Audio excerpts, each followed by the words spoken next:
Good morning, Unity of Phoenix. How are you this morning? Good. I'm glad some of you are doing well. That's good. I'm so happy to be here. Thank you for having me. And we do send Reverend Richard lots of love and healing energy. And again, I'm delighted to be your substitute quarterback for this morning. There, see, I made a reference to football. Today, we're going to talk about love. February is kind of the month of love, right? But today we're not going to talk about the hearts and flowers and chocolate candy, although not a bad thing, greeting card love. Not that. We're going to talk about a different version of love today. The version of love that, as these beautiful posters say, ignite the spirit. The version of love that asks something of us.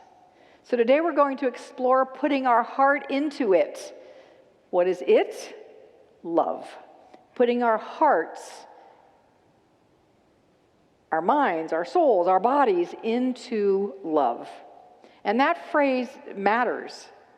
That phrase matters because the world does not need our half-hearted gestures or performative kindness. What the world needs now is true, deep, sweet love. So let's hear about that true, sweet, deep love. What the world needs now is love, sweet love. It's the only thing that there's just too little of. What the world needs now is love, sweet love. No, not just for some, but for everyone. No, not just for some, but for everyone. No, not just for some, but for everyone.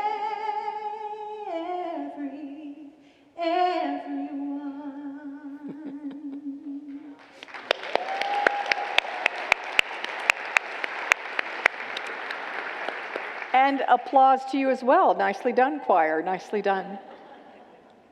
So I have a trivia question for you about that song. Who knows? By the way, I'd love to have a little congregant participation, so here's a moment for it. Who knows who made that song popular?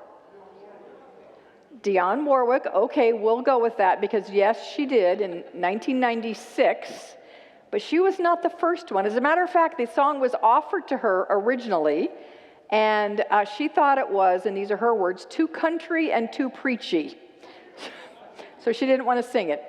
Decades after it became popular for the first time, she did sing it. But who sang it originally? Diana Ross. I love that idea. Not correct, but I love the idea. Yeah, I heard it back there. I heard it. Jackie DeShannon. Jackie DeShannon in 1965.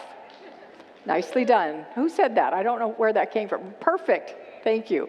You threw your voice. I thought it came from over there. So here's the thing about that song. It was written in 1965. Hal David wrote the lyrics. Burt Bacharach wrote the music. And it was written in a divisive and tumultuous time in America. It was written right in the middle of the Vietnam War. And the subtext of those lyrics, they were written to uplift humanity, to uplift what was happening in the United States, to send a message of what is needed right now in this time of turmoil and division. Could that song not be an anthem for our world today? Yeah, it could, because we are living again in a divisive time in America. What the world needs, what we need, what our country needs is love, sweet, wholehearted love. So that brings up a burning question for me this morning. And that is, what can I do? What can we do? What can you do to live from a wholehearted, loving place. I love this quote from Dr. Ernest Holmes, who is the founder of Science of Mind, which is a sister religion of unity. And he wrote, "If we would look for a God of love, we must look long and deeply into each other. We must look away from the differences until we penetrate into the unity of the whole. Love alone reveals love." That is such a beautiful statement, and that last line, so beautiful. Love alone reveals love. But it raises another question for me, and that is, what do we do when it's hard to love, when it's difficult to love? Has anybody experienced a time like, in the last 24 hours, where it's been difficult to love? Yeah. If we said the last week, I think maybe all of us would raise our hands. In the last month, we'd raise both hands. There have been things, there are experiences that are happening in our world right now that are hard to love. Most definitely. So what do we do then? What do we do then? Well, years ago, I heard a speaker. Van Jones is his name. He's used to be a news commentator. He's an author, a social activist. I heard him at a spiritual conference. And he said words that have stuck with me. And I went to this conference decades ago. His words stuck with me, and they're very appropriate for right now. And what he said is, when it's hard to love, love harder. When it's hard to love, love harder. And that's what our time is asking for right now. And that's what we're going to talk about here this morning. And before I give you some suggestions on ways that we can love harder, I want to share an example of how transformative love can be and why. And this was written up in a book entitled The Quest, A Journey of Spiritual Rediscovery. And it was an experiment, and I'm going to put that in quotes because it didn't start as an experiment. It was something that happened that wound up being studied and then written in this book. And it was babies born prematurely addicted to drugs because their mothers were addicted to drugs. And what the hospitals found, not surprisingly, of course, that these little infants were small, they were weak, they were lethargic, and many of them did not survive. The mortality rate for these little ones was very, very heartbreakingly high. Doctors did everything they could from the medical perspective. They gave them the medicine that they needed. They gave them the procedures that they needed. They gave them the monitoring that they needed. Everything that could be done medically, they did. And yet these little ones still were not thriving, and many of them were dying. So one of the hospitals had an idea that then caught on and then got written up in this book. And the idea was to bring in volunteers, to hold the babies, to speak kindly to the babies, to be warm and tender to the babies. In other words, to love the babies. And what happened was, well, according to them, miraculous. I don't think it was miraculous. I think it's just what happens. But it was miraculous. And that these babies started to heal. They started to put on weight.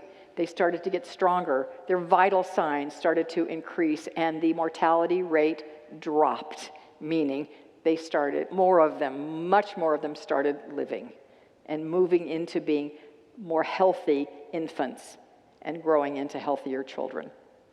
So scientifically, they attributed that to, hormone balance, enzymes working better, nervous system regulation, all of that. That's what the scientists said. And yes, all of that happened. But I think something deeper spiritually happened.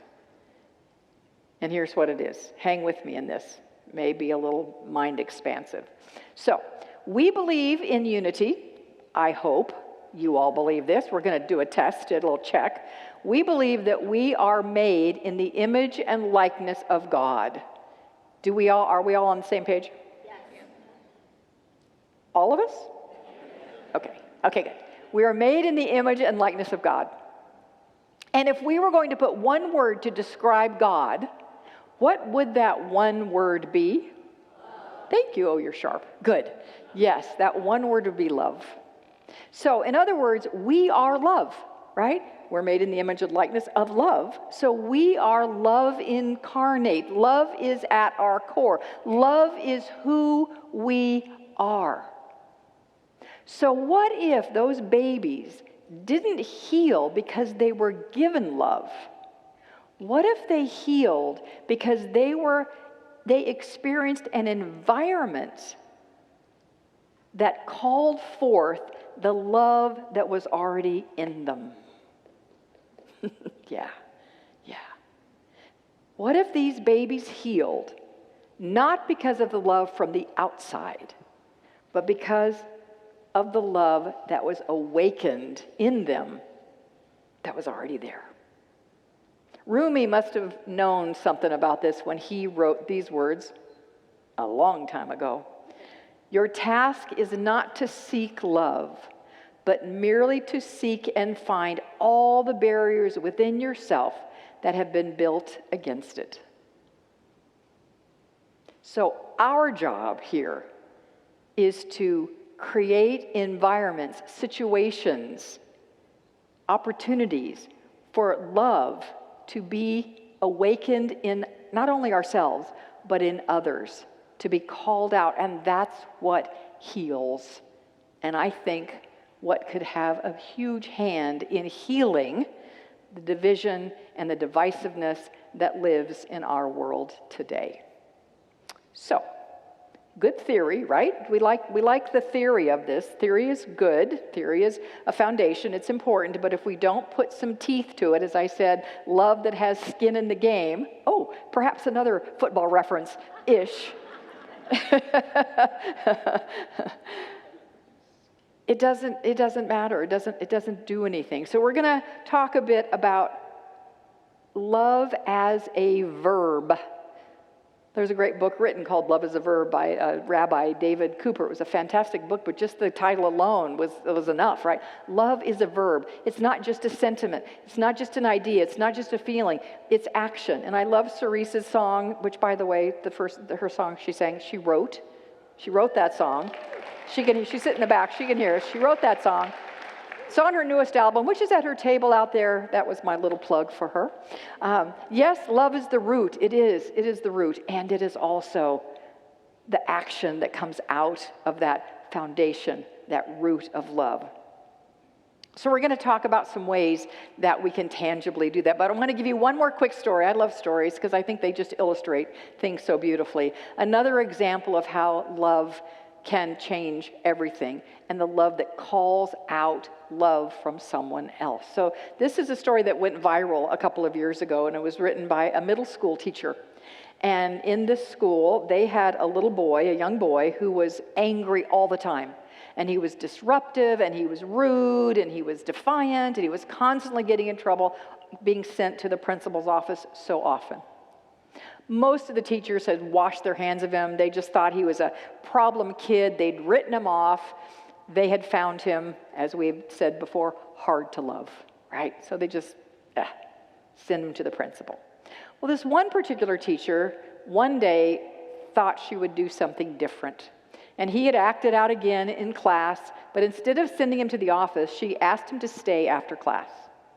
And instead of lecturing him or telling him, why he had to be better or why he was bad or anything like that, she asked him a question that he had never been asked. And the question she asked him was simply, what's going on with you that makes school feel so hard? And with that, the little boy broke down into tears.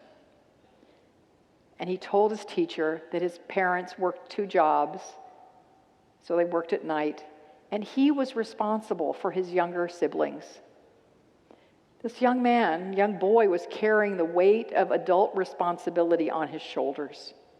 And he said that he was exhausted, overwhelmed, and scared. Moving forward, this teacher didn't try to fix his life. She didn't have expectations of him, but she also didn't lower her expectations. that she had of all of her students. And she didn't excuse his bad behavior. But what she did do was she greeted him by name every morning. She made sure he had a hot breakfast. And she asked him regularly how he was doing, without judgment, just with care. And just like those little babies, something miraculous happened. His behavior started to change. He wasn't as angry. He wasn't as disruptive. He wasn't as defiant. The teacher wrote this. She said, "I didn't give him love. I made room for the love that was already in him to come back online."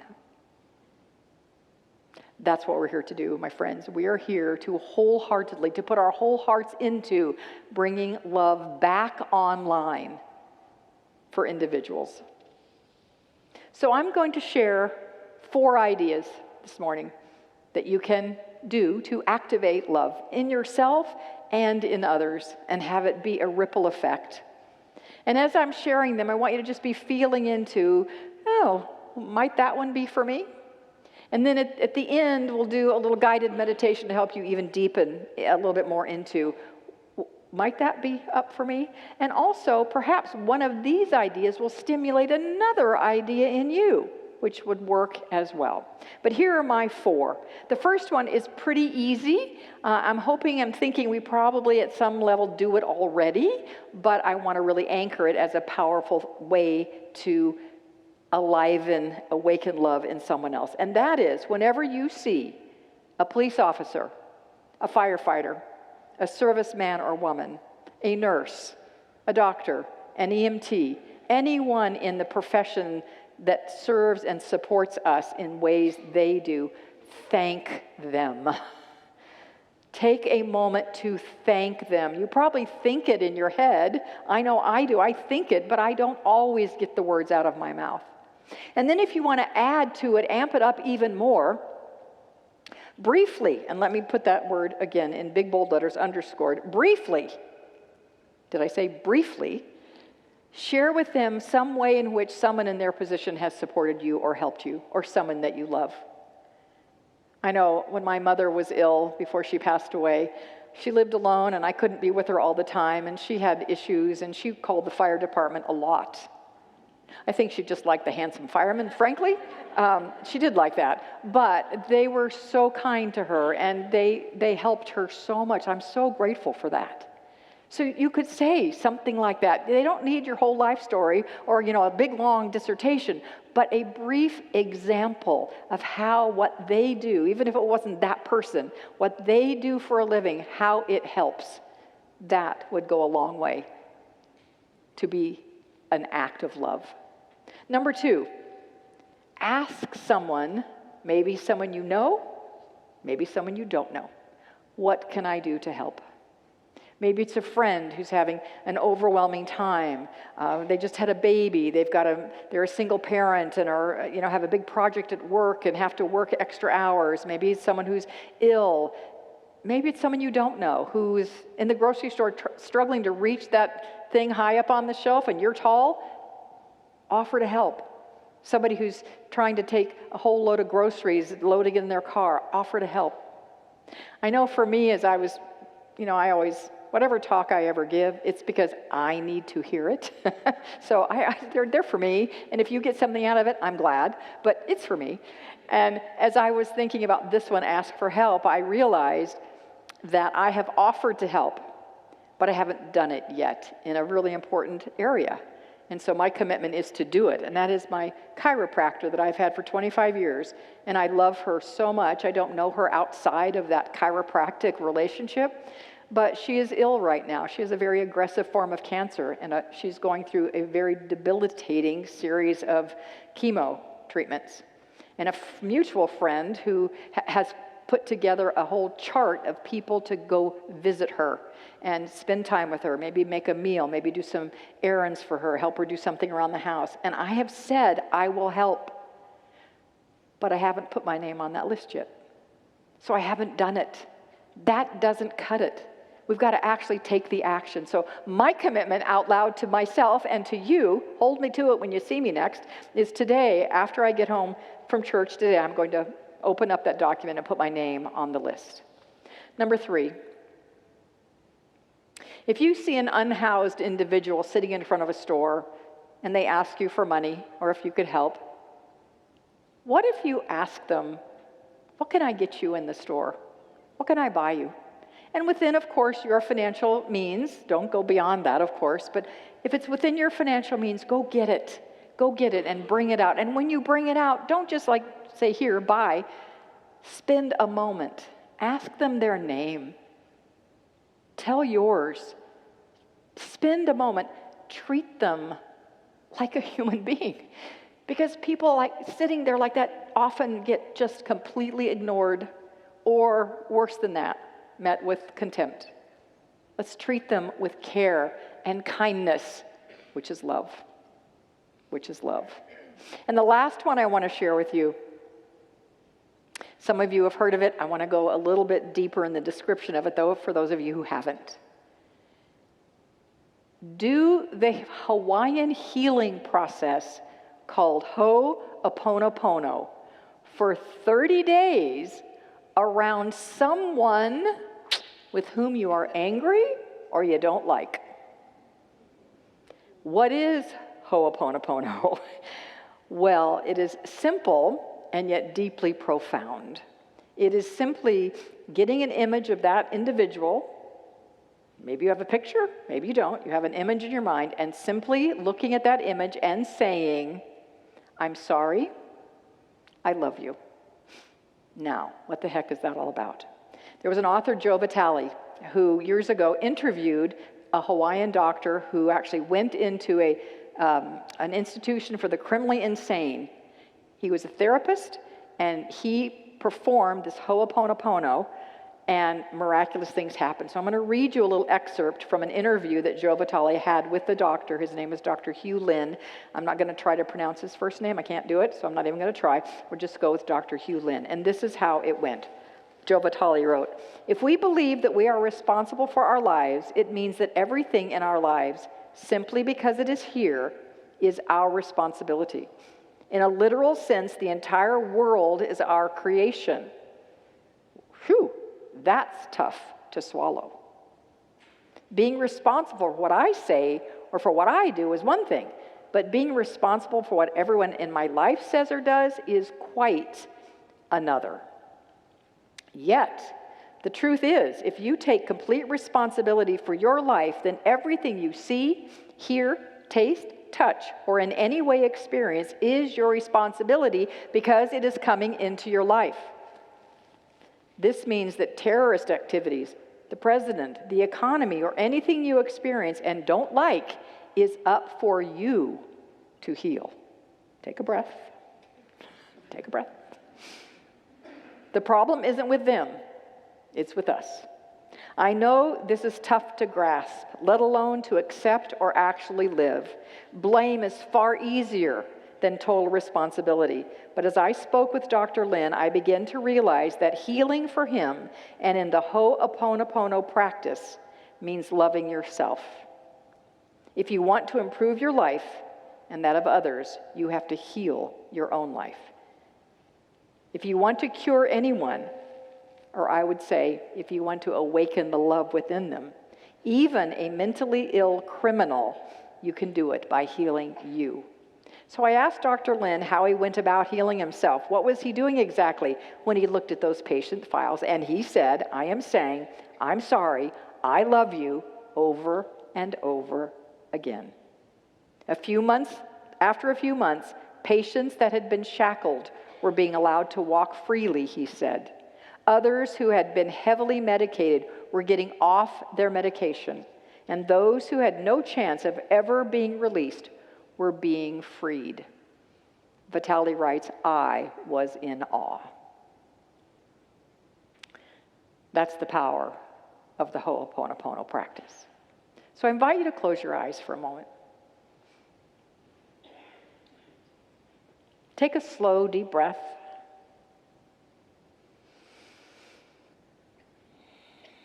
Put your hand on your heart if that feels comfortable. Feel the warmth there. Feel the love there. As Reverend Stacy did so beautifully in the opening meditation, put a smile there. Feel the life there. And as I briefly review those four ideas,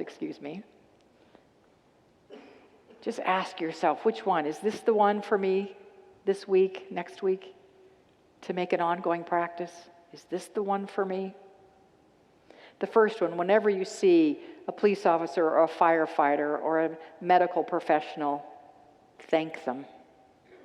Briefly share how their profession has beautifully and positively impacted your life. Is it asking someone, what can I do to help? And actually doing it? Is it offering to buy an unhoused individual something from the store they're sitting in front of? And when you bring it back, is it spending a few moments treating them with care and kindness? Or is it the high and holy practice of Ho'oponopono for 30 days around someone with whom you're angry?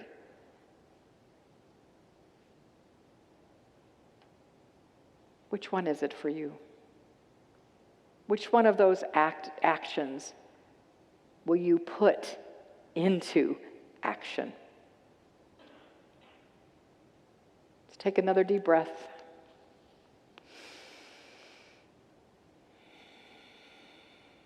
And imagine that love that you already are being stirred up, being released from you, being sent into this room, beyond this room, out into our world.